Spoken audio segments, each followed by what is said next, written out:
Hi friends, இன்றைக்கி நம்ம மசாலா பருப்பு வடை தான் எப்படி செய்கிறதுன்னு பார்க்க போகிறோம். ஃபஸ்ட்டு அதுக்கு ஒரு பாத்திரத்தில் நான் 400 கிராம் அளவுக்கு பருப்பை நல்லா 2 மணி நேரத்துக்கு முன்னாடியே ஊற வச்சு எடுத்து வச்சுருக்கிறேன். இப்போ இந்த பருப்பில் இருக்கக்கூடிய தண்ணியெல்லாம் வடிகட்டி நம்ம எடுத்து வச்சுக்கலாம்.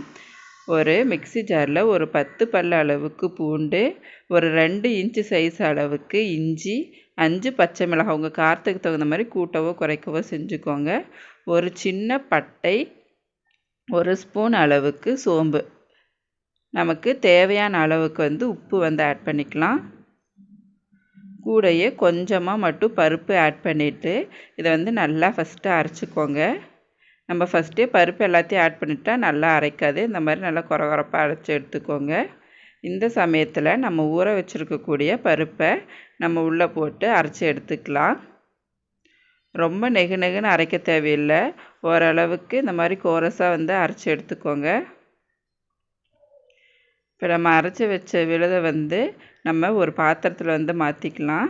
இப்போ நான் பருப்பை கொஞ்சமாக எடுத்து வச்சுருந்தேன், முழு பருப்பை அதை ஆட் பண்ணிக்கலாம். கூடயே கொஞ்சமாக கொத்தமல்லி இலை, கருவேப்பிலை, புதினா இலைகள் இது எல்லாத்தையும் கட் பண்ணி ஆட் பண்ணிக்கலாம்.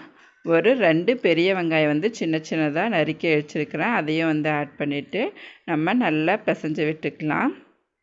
இதில் நீங்கள் உப்பு கடைசியாக பார்த்துக்கோங்க. பத்தலைன்னா நீங்கள் ஆட் பண்ணிக்கலாம். இப்போ இந்த மாவு சின்ன சின்ன உருண்டைகளாக உருட்டி எடுத்துக்கலாம். இந்த மாதிரி சின்ன சின்னதாக உருட்டி எடுத்துக்கோங்க. ஒரு பாத்திரத்துலேருந்து எண்ணெய் ஊற்றிடலாம். அது எண்ணெய் நல்லா காயட்டும்.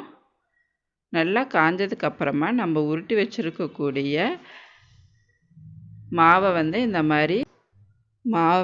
மாதிரி தட்டி நம்ம எண்ணெயில் போட்டுடலாம். நம்ம எண்ணெயில் போடும்போது மீடியம் ஃப்ளேம்லேயே வச்சு நம்ம வேக வைக்கலாம்.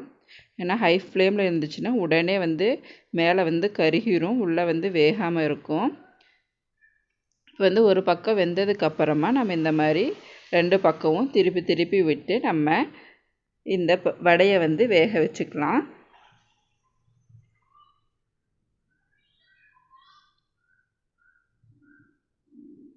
இப்போ பாருங்கள், நல்லா வெந்துருச்சு.